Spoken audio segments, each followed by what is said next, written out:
What's up, everybody? Welcome to another episode of Mind Your Marketing. I'm your host, Jordan Shelton. Excited for today. We got a couple of things we're going to get into. One, how to think about competitors. Two, how many platforms your company should be on when it comes to social. And then three, how to fill the calendar when you have no ideas, which I've been there before. So let's hop in. The first thing I want to talk about, which is competitors on social. And we get this all the time when we go in and talk with prospective clients, current clients, etc. They're always like, well, our competitor B is doing this, competitor C is doing this. And we always have to temper the conversation a little bit because say you're an accounting software, right? And you come to us and you say, hey, accounting software down the road is doing this, this, and this. How do we beat them? How do we actually go above and beyond what they're doing? Which I think is an okay starting point, but it's a very, very siloed view on social media because, and really great brands understand this, right? The HubSpots, the Monzo Banks, Duolingo, etc. And they're a bit unhinged, but they get this one thing. You and your company are not just in competition with, the other accounting software down the road. You are in competition with every other account on social media for space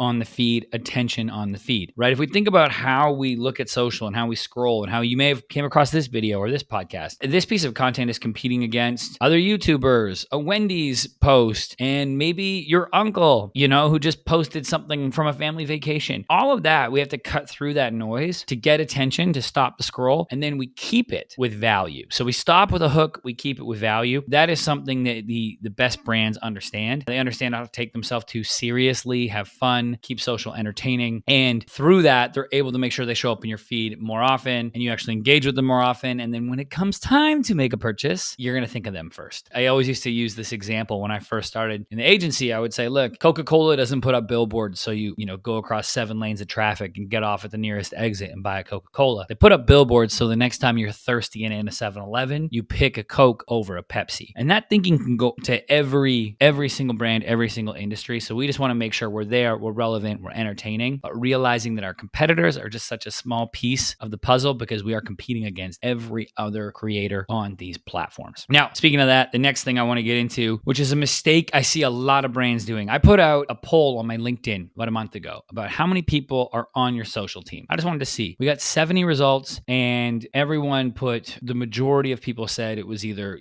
0 or they use a freelancer or they had a one-person social team. As a couple companies got bigger, they maybe had 3, 4, 5 people, but large majority of people were they use a freelancer or one. And I believe one was the clear-cut winner. So, okay, if we come into with that mindset and with that information that most companies have one person who's kind of the, responsible for everything with social. They're coordinating maybe between the copy teams, the graphic teams who have other projects, the web team, and they got to put this content all together. All right. One of the biggest mistakes I'm seeing companies make is over-platforming. They're trying to be everywhere and at all times. I've said this before, bite off what you can chew, and I mean it. If you're there and you have one person, I think starting off with 1 or 2 platforms and really tasking that social media marketing manager to spend the time to create great content specific to those platforms, in the tone of those platforms, in a format that best fits those platforms, you're going to see more success than creating one piece of content and just trying to share it everywhere. Because if we think about how every single platform has different context, right? LinkedIn is the bank. It's business casual. You're in a collared shirt when you're on LinkedIn, where Instagram is much more of the music festival and Twitter is the crazy dive bar where everyone's fighting. So you have to think about those different situations and where you are and how you're going to interact and how your brand is going to interact in each of those. I think with that in mind, looking at 1 or 2 that you can really execute on is a great place to start. And once you've knocked those out of the park and you've shown you've gotten in a rhythm, then think about adding on another platform. But don't try to be everywhere and all things to all people. That's a recipe for disaster. All right, building off this, I saw this ad, which was interesting. It was an ad, I believe, for Peacock. And it was saying, hey, Chasing Kelsey, right? The Travis Kelce dating show. And for those who aren't familiar, Travis Kelce was just in the Super Bowl. He's dating Taylor Swift, but he did a dating show in like 2016, 2017. And I saw them promoting this Chasing Kelsey dating show. And it really made me think about how if you have content that's timely or good, sometimes resharing old stuff is better than creating new stuff. And especially if it's topical. So I thought about that with regards to social and how all of us have to create content and we have to,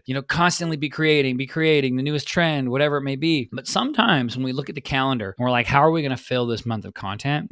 Just like a bar with a jukebox, go play the hits sometimes. If you have some hits in the bag, where you're like, this content did really well 3, 6, 9 months ago, post it again, change the lingo, maybe add a slightly different edit to the video and then post it. That is something that I'm telling brands to do, and it can go a long way. Reposting an oldie is better than rushing something new that isn't that great. So we don't want to have our feed completely all old stuff, but it's a great way to fill that calendar. Hey, play the hits once in a while. And those are the 3 things I wanted to talk about today on this episode. So look, if you guys like this episode, hit like, share, subscribe. If you're on YouTube, drop a comment. Also, if you watched the last episode, you probably recognize that I'm wearing the same shirt. Yeah, I recorded 2 episodes in one day. What's it to you? Follow along on all socials and hit me up with anything you want to see in the show. I look forward to connecting. All right, y'all, take care.